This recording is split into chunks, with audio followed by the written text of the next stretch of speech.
శొంఠిని ఉపయోగించి gastric trouble అనేటువంటి సమస్యకి ఎలా ఔషధాన్ని తయారు చేసుకుని లబ్ధి పొందవచ్చో తెలుసుకోబోతూ ఉన్నాం. మరి దీనికి కావాల్సినటువంటి పదార్థాలు 5 శొంఠి పొడి 25 గ్రాములు తీసుకోండి. సోంపు గింజల్ని వేయించేసేసి చూర్ణం చేసి అదొక 25 గ్రాములు తీసుకోండి. సునాముఖి ఆకు తెచ్చుకొని మిక్సీలో వేసేసి చూర్ణం చేసేసి ఆ యొక్క సునామికి ఆకు యొక్క చూర్ణము 25 గ్రాములు తీసుకోండి. సైంధవ లవణం, దీన్నే రాక్ సాల్ట్ అనేటువంటి పేరుతో పిలుస్తుంటారు. ఈ సైంధవ లవణము గడ్డల రూపంలో మనకు మార్కెట్లో దొరుకుతుంది, చూర్ణ రూపంలో కూడా మార్కెట్లో దొరుకుతుంది. సైంధవ లవణ చూర్ణము 25 గ్రాములు తీసుకోండి. చివరగా కరక్కాయలు, కన్నతల్లిలా కాపాడేటువంటి కరక్కాయ పెచ్చుల యొక్క చూర్ణాన్ని వాడుకోవాలి, కానీ విత్తనాన్ని మాత్రం ఇలాంటి పరిస్థితుల్లో ఎటువంటి పరిస్థితుల్లో వాడకూడదు అనమాట. మరి కరక్కాయలను తెచ్చుకొని దంచేసి ఆ పెచ్చులను తీసి లోపల విత్తనాలు పారేసి పై పెచ్చులను 1 లేదా 2 రోజులు ఎండించేసేసి బాగా మెత్తగా చూర్ణం చేసి పెట్టుకొని ఆ యొక్క చూర్ణాన్ని 25 గ్రాములు తీసుకోవాలి. అంటే మొత్తం ఒక్కొక్కటి 25 గ్రాములు.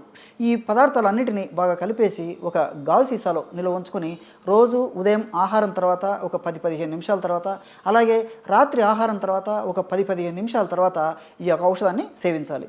ఎలా సేవించాలంటే ఉదయం ఆహారం తర్వాత ఒక 100 మిల్లీలీటర్ల గోరువెచ్చని నీరు వీలైతే, లేని పక్షంలో మామూలు నీరు అయితే సరిపోతుంది. 1/2 టీ స్పూను అంటే ఇంచుమించు 2.5 గ్రాము ఈ యొక్క చూర్ణాన్ని కలిపేసి ఒక్క ప్రమాణంగా సేవించాలి. అదే పద్ధతిలో రాత్రి ఆహారం తర్వాత కూడా 100 మిల్లీలీటర్ల నీటిలో 1/2 టీ స్పూన్ ఈ యొక్క చూర్ణాన్ని కలిపేసి సేవించాలి.